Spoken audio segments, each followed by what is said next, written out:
Mne by ste určite nedali kartu alebo PIN kód od svojej karty.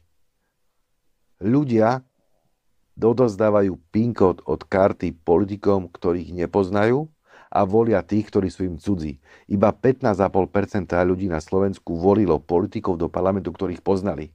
Tak človek sa na to musí povedať z opačnej strany. Ja dám cudziemu človeku PIN kód od telefónu alebo od svojej karty? No nedám. Čo sme to za krajinu, ktorá dokáže presunúť moc a zodpovednosť na regióny a v tom istom čase sa posilnia stranické centrály kvôli jednému volebnému obvodu.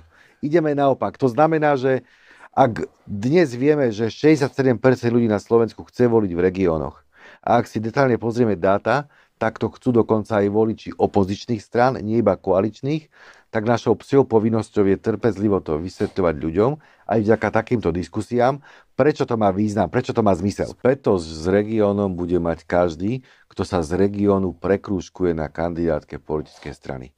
Ak politická strana chce vo voľbách prežiť, tak tam musí dať skutočných lídrov, ktorí na seba naviažu krúžky svojou dôveryhodnosťou, svojim životopisom alebo prácou, ktorú v regiónoch majú.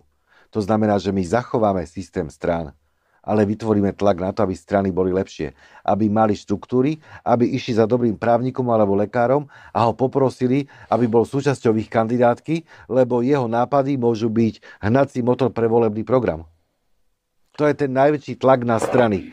Je nenormálne, že máme politické strany, ktoré na sociálnych sieťach zháňajú ľudí na kandidátku do Národnej rady. Je nenormálne, že máme politické strany, ktoré neplnia spoločenské funkcie, pretože ak sú významné výročia oslobodenia obce alebo dni mesta, veď tie strany tam ani neprídu, lebo tam v regióne nikoho nemajú. Politický systém skorodoval, lebo je zavesený na lídra, na vplyvnú kandidátku, ktorá sa viaže od stranickej centrály a takto aj v praxi vyzerá.